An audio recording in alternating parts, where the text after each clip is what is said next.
اسم الحركي مهند حسكة. اسم الكامل قيس جهاد اللجي. من الحسكة. متزوج وعندي 7 أخوة وبنت واحدة، وأمي متوفية. أبوي طيب، مواليد 98، عمري 27 سنة. درست كملت طفولتي يعني ظليت بالشدادي كملتها، بعدين كملتها بالحسكة. درست بالشدادي بعدين كملتها بالحسكة. درست بالحسكة من الصف الخامس للبكالوريا. أخذت التاسع ومن بعدها أخذت البكالوريا. ما هي للدراسة أنا ماني أهواها حيل الدراسة، يعني أخذتها بما أنه غصب من أهلي أنه أدرس، والدراسة هم شوي عندهم الدراسة خط أحمر، ما أنا درست من الباب هذا.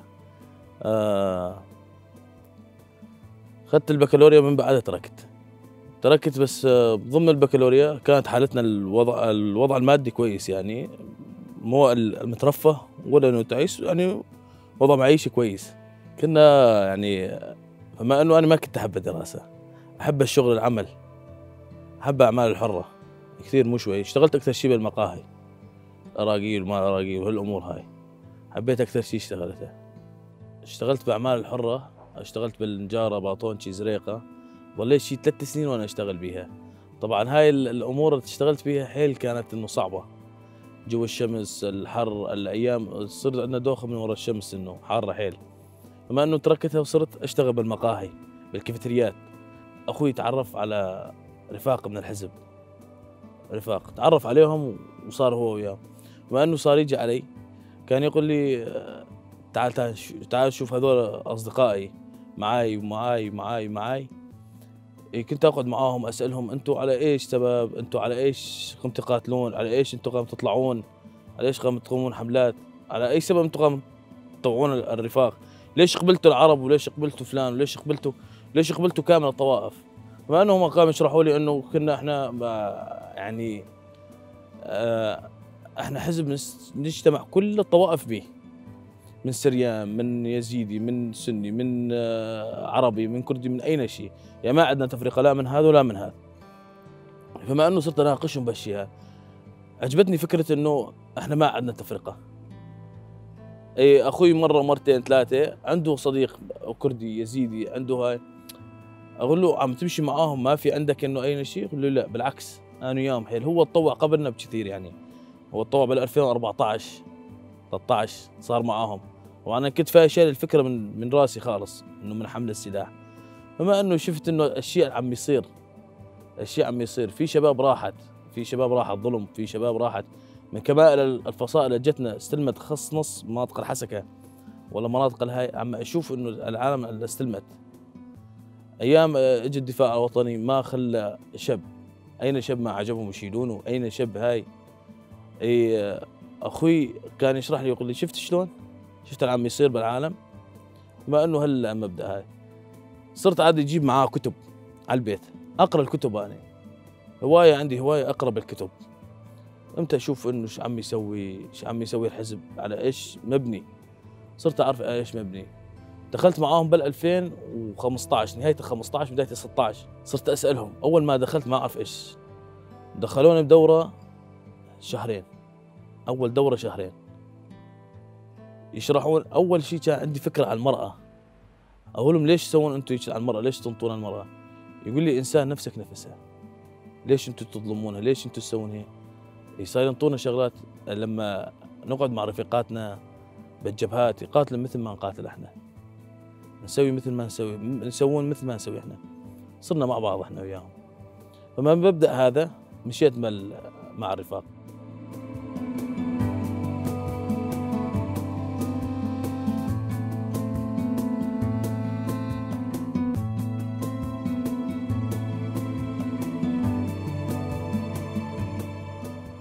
سوينا اول دوره، اول ما دخلت فينا الرفاق بلشت بالدوره الاولى.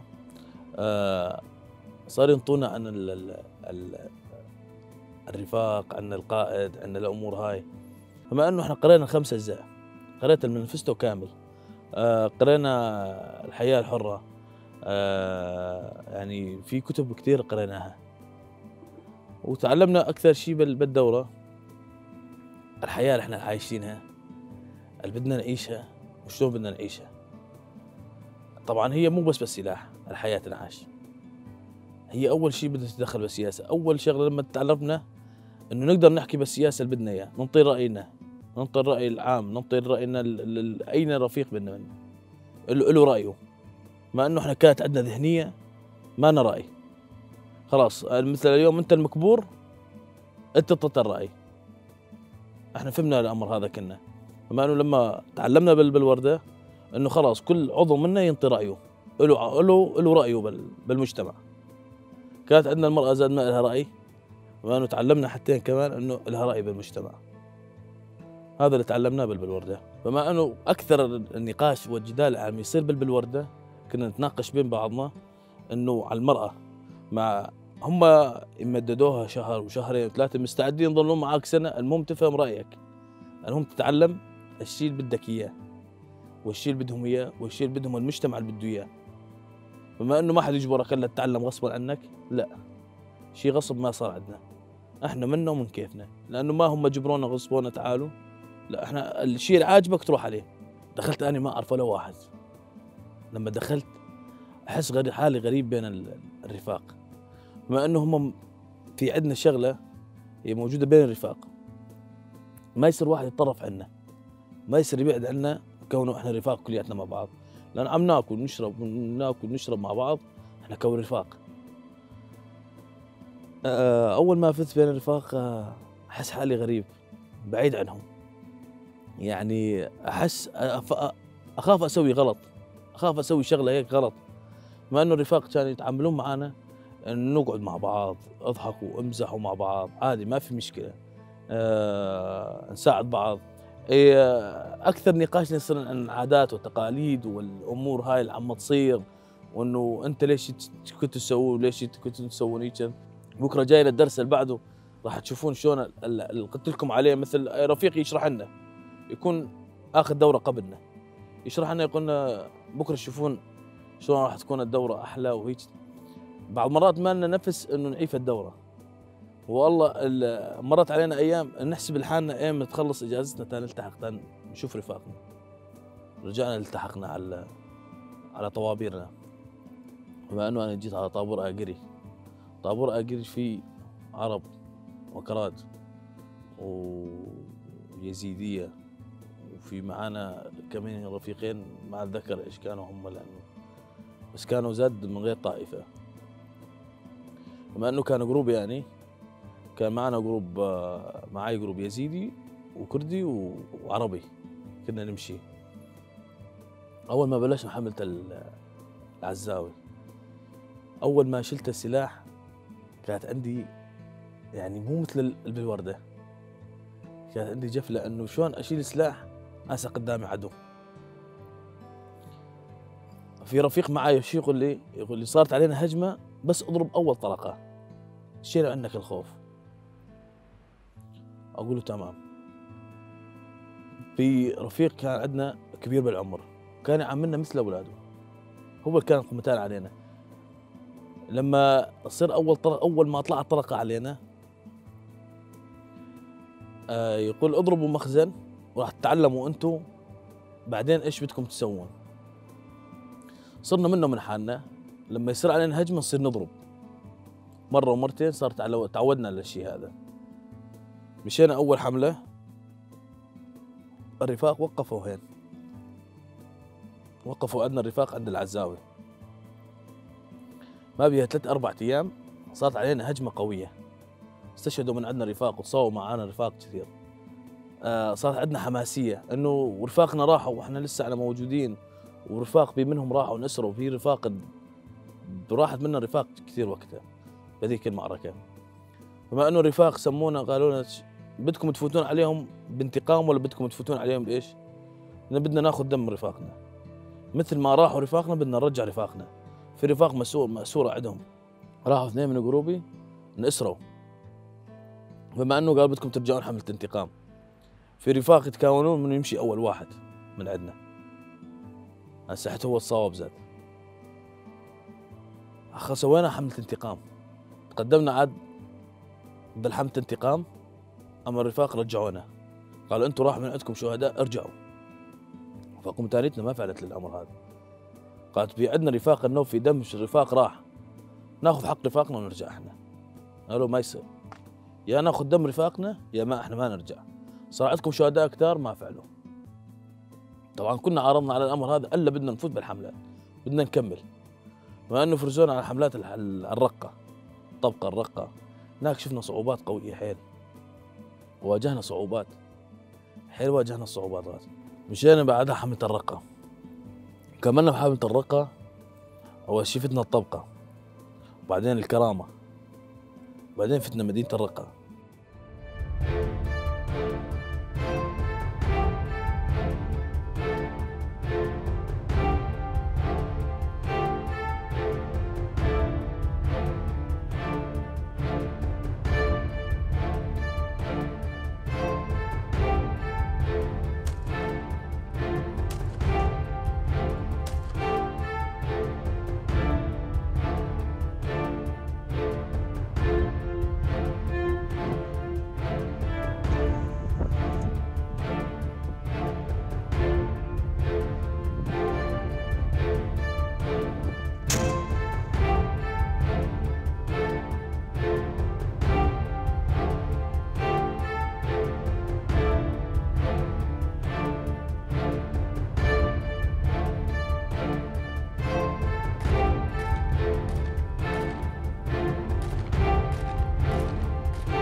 طبعا هاي اكثر منطقه شفنا بيها صعوبه قبل ما نفوت الرقه هي الكرامه، هي تجي قبل الرقه.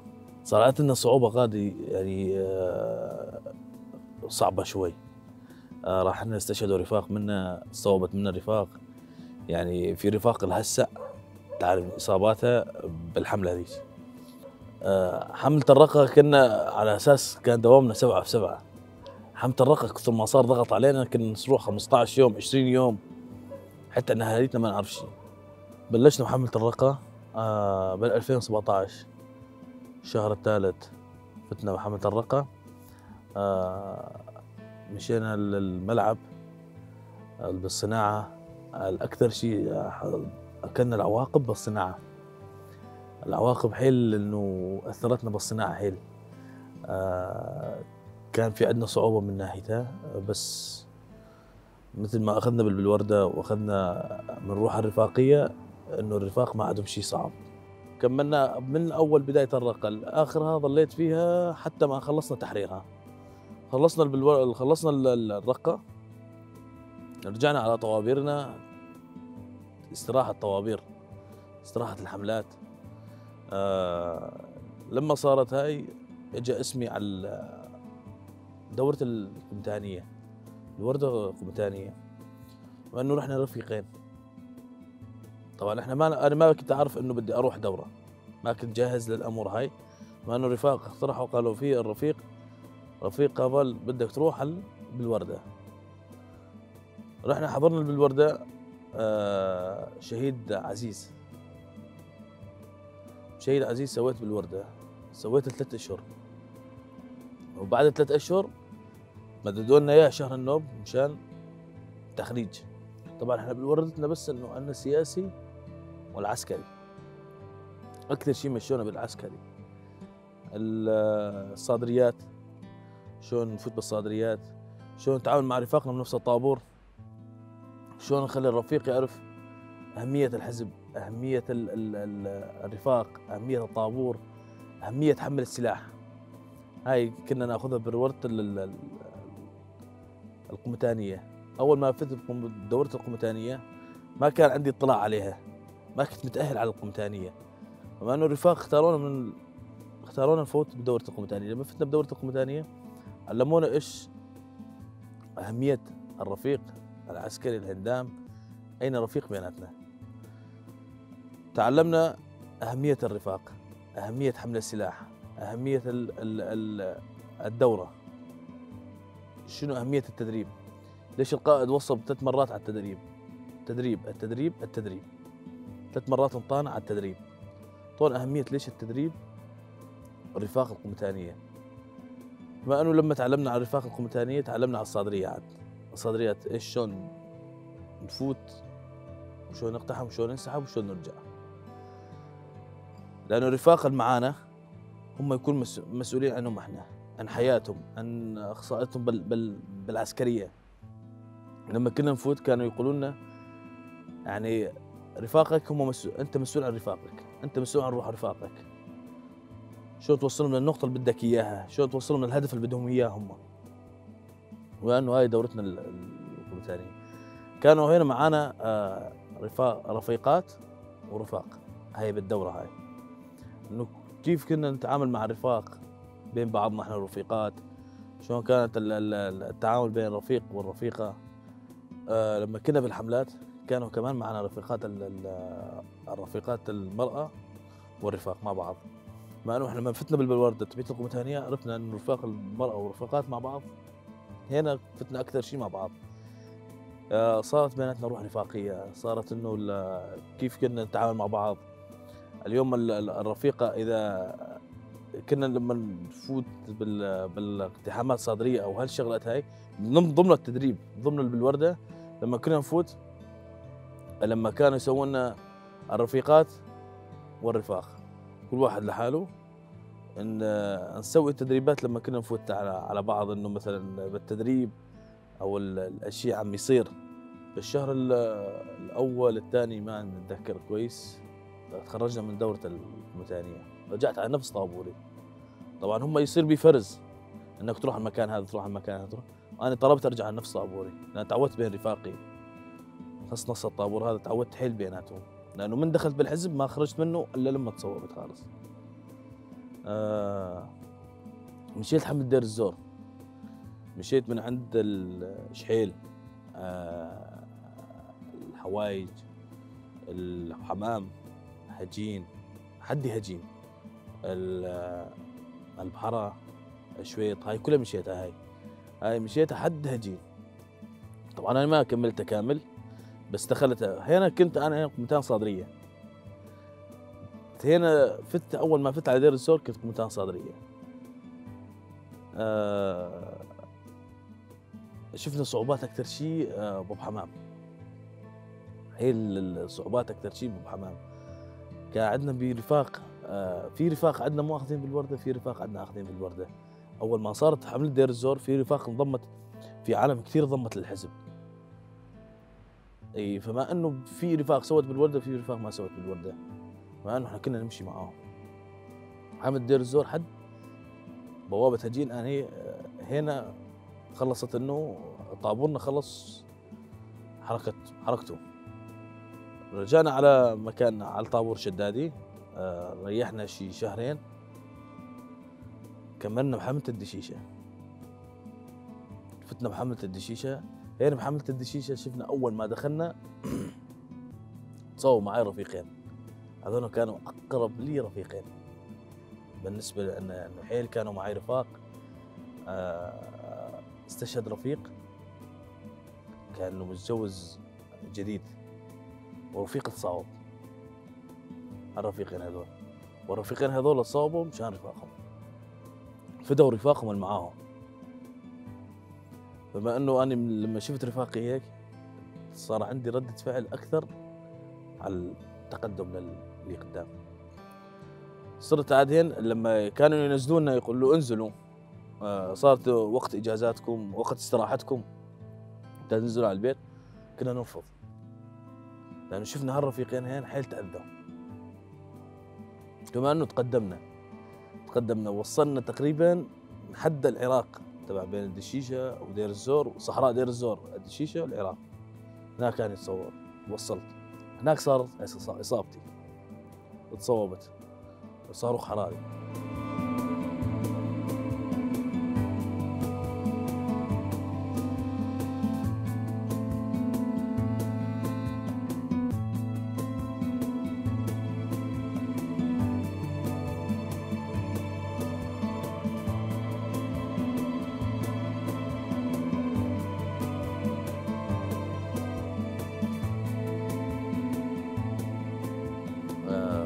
تصوبت ثاني. طبعا كنا نمشي بالصدريه وصاروا خراري. صوبت انا الوحيد من بيناتهم. في رفاق شظايا عدت عليهم خير وسلام، بس تصوبت ثاني راحت رجله. صار عندي البتر، هذا طرف اصطناعي. بترت رجلي تحت الركبه ب7 سنتي. صار عندي كسر بالفخذين وشظايا. حد المشفى شيء ساري. هنا اتذكر رفاقي يقولوا لي رجلك ما بيها شيء وما بيك شيء، وان شاء الله نهارين 3 وتجي. بس انا ما بعرف ايش صاير معاي. انا اعرف انه كانوا رفاقي حوالي. اي بس كانت معي اهميه التدريب. صار وقلبنا ومخنا انه على السلاح. سلاحي كان معي، ما انطيل احد. انه كان معي بالمشفى يقول لي ممنوع تاخذ معك سلاحك. قلت له انا ما اعيب سلاحي الا يجي واحد من رفاقي ياخذ سلاح. قال لي ما يصير تفوت المشفى الا تاخذ سلاحك، الا تطلع سلاح، ممنوع تفوت السلاح معك على المشفى. اجى واحد من رفاقي اخذ مني السلاح. اتذكر اني شفت باب المشفى شيء سائل، يعني ما اتذكر. ضليت تقريبا افكر حالي نايم. فقت في الرفيق اللي كان متصوب معي قديم، اتصوب معي مشيت مشانهم، وقلنا ما ننفع ننزل الا ناخذ دمهم. كان قاعد بسدي. فقت قلت له اشوفك وين؟ يقول لي والله توين دريت بيك انك بالمشفى. بما انه هو كان قاعد عند رجلين. سالت الدكاتره، سالت اللي حواليه، قلت لهم ايش قد صار لي هين؟ قال والله صار لك شي شهر. ليش ايش كان بيها؟ قال والله كنت بغيبوبه والحمد لله ساعتين صحيت. بعد الرفاق يعني رجلي ما انقطعت بنفس الوقت، ضلت يعالجون بها ما مشى حالها. اخر شيء تقرروا عليها البتر، يعني تعبت النوم.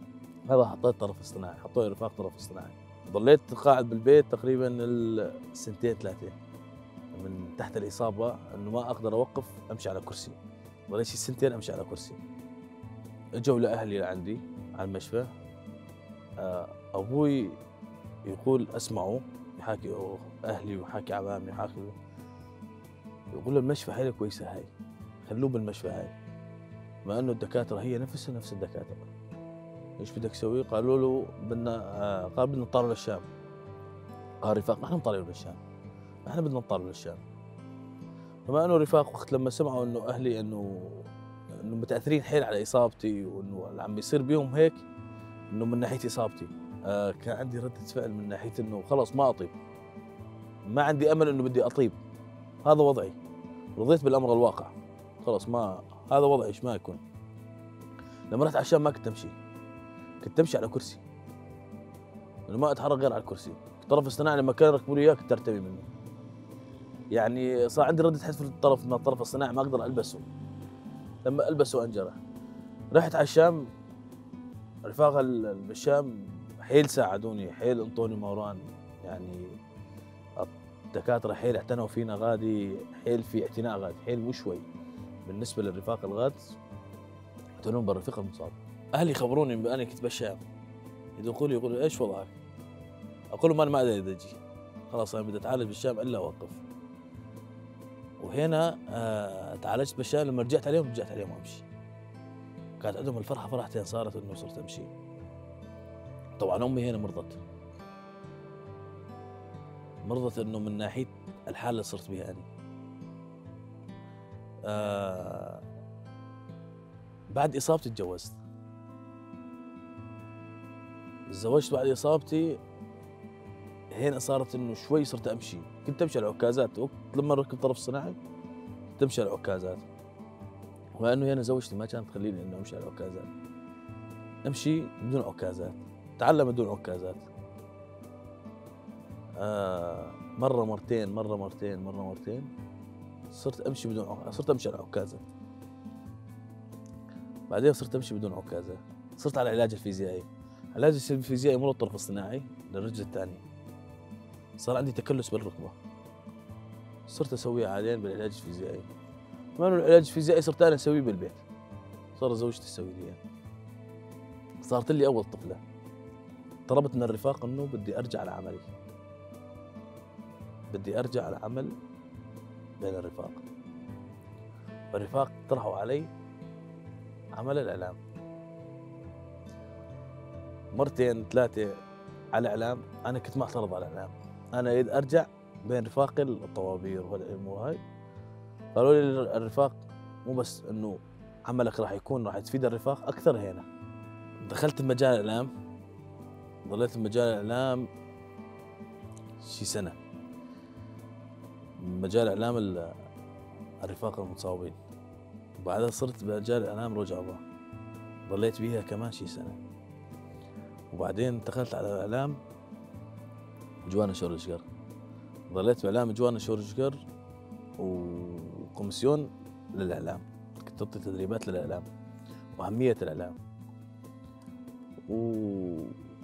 ولما صار عندي تعب بالطرف الاصطناعي صرت اعاني حيل من الطرف الاصطناعي وحيل اعاني من البتر مكان رجل. خاص نص الاعلام بده وقوف وبده مشي وبده حركه.